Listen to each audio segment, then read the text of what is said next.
di dalam pelaksanaannya masih banyak sekali hal-hal yang kurang, baik dalam sisi penegakan hukumnya yang tidak manusiawi dan tidak Pancasilais, bantuan-bantuan yang seharusnya wajib diberikan oleh negara kepada mereka yang terkena dampak ini sampai saat ini belum sampai kepada mereka yang berhak atau masih kurang. Marilah kita menggunakan media sosial kita ini bersama-sama untuk memberikan masukan. Dan juga pemerintah ini harus membuka hatinya, membuka matanya, membuka nuraninya untuk menerima semua kenyataan yang ada di lapangan. Kalau itu salah, mengakulah salah dan rubahlah menjadi baik. Kalau itu benar, tunjukkanlah data-datanya.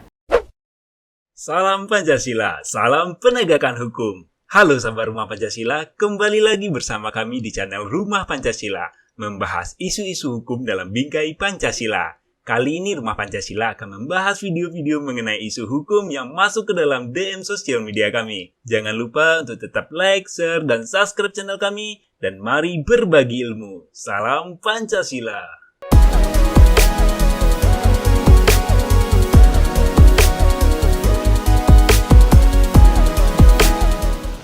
Salam Pancasila, salam penegakan hukum, sehat selalu untuk Indonesia, termasuk Pak Presiden Joko Widodo. Kemarin Pak Presiden baru menyampaikan kepada kita tentang perpanjangan PPKM darurat, sekalipun daruratnya dirubah menjadi level 1 sampai dengan level 4. Nah, Pak Presiden menyampaikan bahwa PPKM ini diperpanjang, yang seharusnya tanggal 20 selesai diperpanjang sampai tanggal 25. Dan nanti kalau tanggal 25 terjadi tren penurunan di dalam pemeriksaan mereka yang terdampak COVID-19, maka mulai tanggal 26 Juli akan dilakukan pembukaan secara bertahap dengan ketentuan umpamanya contoh ya, di lokasi orang yang jualan di ruang publik itu diperbolehkan untuk makan selama 30 menit bagi setiap orang dan dibatasi waktunya jam 9 malam sudah ditutup. Itu hanya contoh, nanti Anda bisa lihat sendiri seperti apa nanti pembukaan yang dilakukan secara bertahap. Kita lihat dulu komentar dari beberapa netizen. Ini dari Andrianto. Udah bisa dibilang gagal nggak sih pemerintah dalam penanganan pandemi ini? Mendapatkan 142 like. Apakah pemerintah gagal di dalam penanganannya? Ini perlu dilakukan penelitian. Rumah Pancasila ingin menyampaikan jangan dulu kita serta-merta mengatakan pemerintah gagal. Karena tujuan pemerintah itu sebenarnya bukan ingin membuat rakyat susah, tetapi ingin agar COVID-19 tersebut tidak kemudian menjadi wabah yang membunuh dan mematikan seluruh warga negara Indonesia. Hanya memang di dalam pelaksanaannya masih banyak sekali hal-hal yang kurang, baik dalam sisi penegakan hukumnya yang tidak manusiawi dan tidak Pancasilais, serta bantuan-bantuan yang seharusnya wajib diberikan oleh negara kepada mereka yang terkena dampak ini sampai saat ini belum sampai kepada mereka yang berhak atau masih kurang, karena baru akan digelontorkan beberapa hari yang akan datang ini. Kemudian ada lagi komentar dari Beringin Tua. Jangan lama-lama ya Pak. Oke. Pak Jokowi sendiri kelihatan sangat berhati-hati bersama dengan para menterinya dan para pejabat di pusat untuk mengambil kebijakan ini, karena memang di lapangan sendiri kita dapat melihat masyarakat mengalami suatu masalah yang sangat besar di dalam kehidupannya. Terlebih-lebih mereka yang mencari makan harian, mingguan, atau bulanan.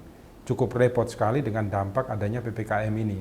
Belum lagi para pengusaha yang kemudian membuka usahanya yang berdampak juga sangat besar, sedangkan mereka harus memenuhi kewajibannya terhadap para pegawainya yang harus dirumahkan. Masalah ini memang sangat kompleks, sehingga dibutuhkan kehati-hatian di dalam mengeluarkan regulasi, peraturan, atau sebuah kebijakan sehingga setiap orang itu mampu untuk menikmati keadilan di rumah Indonesia. Ini pembelajaran yang sangat penting bagi kita, bahwa kita yang sebenarnya diberikan sebuah dasar untuk praktek hidup secara baik, yaitu Pancasila dengan terasnya gotong royong, tidak mampu untuk mengimplementasikan hal tersebut secara nyata di dalam kehidupan sehari-hari melalui contoh dan teladan yang dilahirkan oleh para pemimpin kita, baik itu camat, lurah, RT, RW, naik ke atas terus bupati, gubernur, sampai dengan presiden, dan seluruh institusi di bawahnya.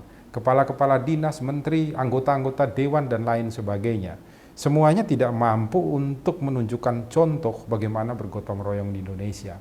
Sebab kalau kita gotong royong saja, seperti dulu memerdekakan Indonesia dan membangun Indonesia, sebenarnya semuanya akan mampu untuk dilewati secara baik oleh Indonesia. Karena kita memiliki cara praktek hidup yang berbeda dengan negara-negara lain, bangsa-bangsa lain. Anda bisa lihat kan di kampung-kampung dulu itu selalu kalau ada yang bangun rumah, tetangganya ikut datang, ada yang ngasih kayu, ada yang bantu masak, ada yang bekerja secara gratis. Ini yang tidak pernah dicontohkan kembali di dalam kehidupan kita. Sehingga memang Rumah Pancasila ingin menyampaikan juga kepada seluruh sahabat Rumah Pancasila bahwa gotong royong ini penting antara pemerintah atau antara negara dengan kita semua. Dan kalau nanti di lapangan itu terjadi permasalahan-permasalahan di dalam penegakan hukumnya, di dalam pemberian bantuannya, marilah kita menggunakan media sosial kita ini bersama-sama untuk memberikan masukan. Masukan kepada siapa? Masukan kepada pemerintah. Dan juga pemerintah ini harus membuka hatinya, membuka matanya, membuka nuraninya untuk menerima semua kenyataan yang ada di lapangan. Kalau itu salah, mengakulah salah dan rubahlah menjadi baik. Kalau itu benar, tunjukkanlah data-datanya. Sehingga kita ini berargumentasi di dalam media sosial untuk apa? Untuk mewujudkan keadilan sosial bagi seluruh rakyat Indonesia. Inilah cara praktek-praktek di Rumah Pancasila, di negeri pertiwi ini. Tempat yang kita dilahirkan untuk menikmati surganya bumi. Salam Pancasila, salam penegakan hukum, selalu sehat untuk Pak Jokowi. Dan jangan lupa kita mendukung kebijakan pemerintah agar secepatnya tanggal 26 kita sudah bisa bebas 50% berkeliaran di ruang-ruang publik. Melapangkan